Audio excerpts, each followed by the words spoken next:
शेर और खरगोश की कहानी। एक जंगल में बारसुक नामक बलशाली शेर रहा करता था। वह रोज शिकार पर निकलता और जंगल के जानवरों का शिकार कर अपनी भूख शांत करता था।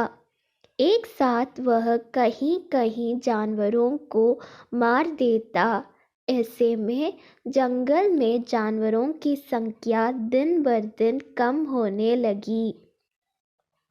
डरे हुए जानवरों ने इस समस्या से निपटने के लिए सभा बुलाई।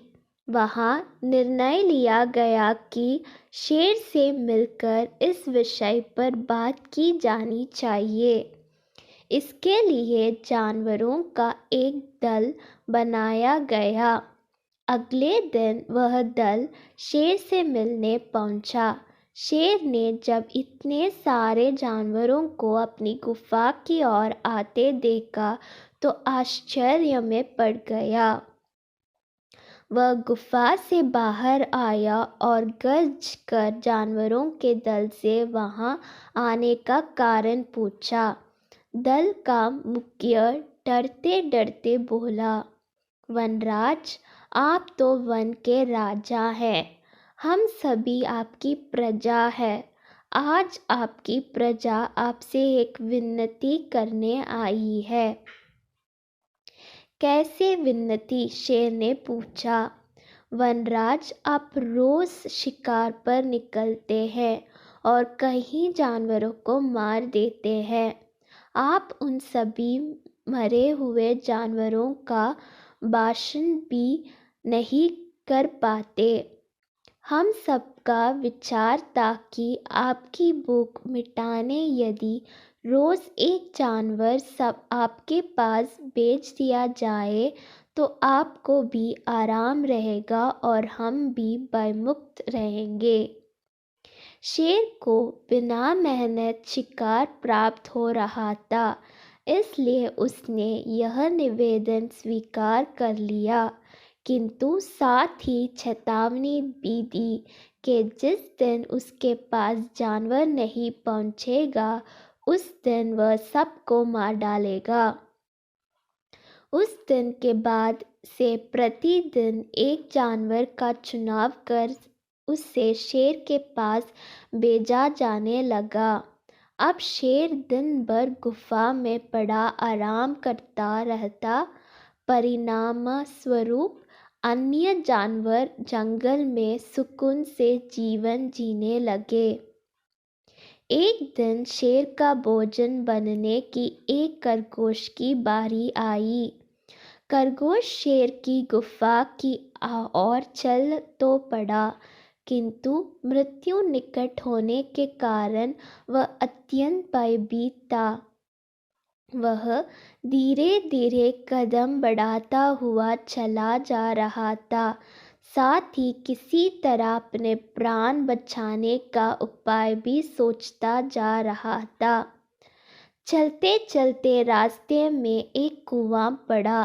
कुएं के पास जाकर जब खरगोश ने उसमें झांका तो उसे अपनी परछाई दिखाई पड़ी। उसी क्षण खरगोश को अपनी जान बचाने का एक उपाय सूझ गया। उपाय सूझते ही खरगोश में एक नए जोश का संचार हो गया। उसे शेर के पास जाने की कोई जल्दी नहीं थी। कुछ देर कुएं के पास आराम करने के बाद वह शेर के पास पहुंचा। इधर भूखा शेर अपने भोजन के आने में हो रही देरी से क्रोध में लाल पीला हुआ जा रहा था। जैसे ही उसने एक पिद्य से खरगोश को देखा, उसका क्रोध और बढ़ गया। वह गरजकर खरगोश से बोला, पिद्य खरगोश, मैं कब से प्रतीक्षा कर रहा हूँ और तुम अब आ रही हो। अब मेरी भूख बढ़ चुकी है। तुझ अक्ल से मेरा क्या होगा? तुझ पिद्य को किस बेवकूफ़ ने मेरे पास भेजा है? तेरा बाद अब मैं उसे भी मारकर खा जाऊंगा।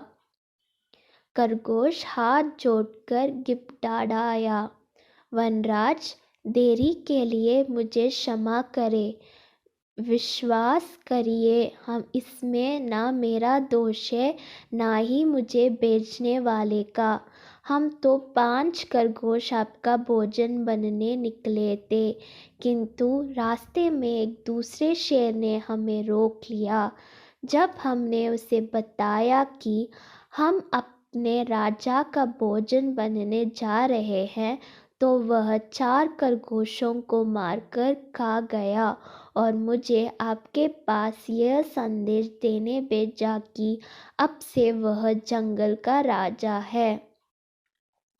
ऐसा कहा उसने। शेर गुस्से से दहड़ा। जी वनराज, उसने आपको लड़ाई के लिए ललकारा है। उसने कहा है कि वह आपको मारकर इस जंगल में एक क्षत्र राजा करेगा। ये सुनना था कि शेर गरजाता हुआ बोला, मुझे अभी इसी समय उसके पास ले चल। मैं उसे बताता हूँ कि इस जंगल का राजा कौन है। आज तो उसकी खैर नहीं। खरगोश तुरंत तैयार हो गया और शेर को लेकर कुएं के पास आ गया। कुएं को दिखाते हुए वह बोला, वनराज, ये उस शेर का दुर्ग है। वह इसी दुर्ग में रहता है। आप दुर्ग के द्वार से उसे ललकारिए। शेर ने कुएं में झांक कर देखा तो उसे अपनी परछाई नजर आई। परछाई देखकर उसने सोचा कि अवश्य ही वह दूसरा शेर है, और जोर से दहड़ाते हुए उसे ललकारने लगा।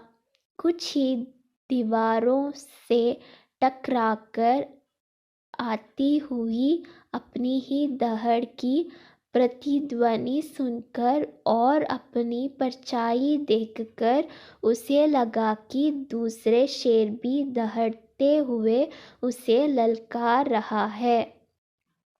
उस ललकार का उत्तर देते हुए उसने कुएं में छलांग लगा दी। कुएं की दीवारों से टकराता हुआ वह पानी में गिरा और डूबकर मर गया। शेर के मरने के बाद खरगोश खुशी खुशी वापस लौटा और जंगल के अन्य जानवरों को खुशखबरी सुनाई। सुनकर सभी बहुत खुश हुए और सब ने खरगोश की खूब प्रशंसा की। सीख: बुद्धि बल सबसे बड़ा बल होता है, इसलिए मुश्किल घड़ी में सदा बुद्धिमानी से काम लेना चाहिए। बुद्धि का इस्तेमाल कर हर समस्या का समाधान किया जा सकता है।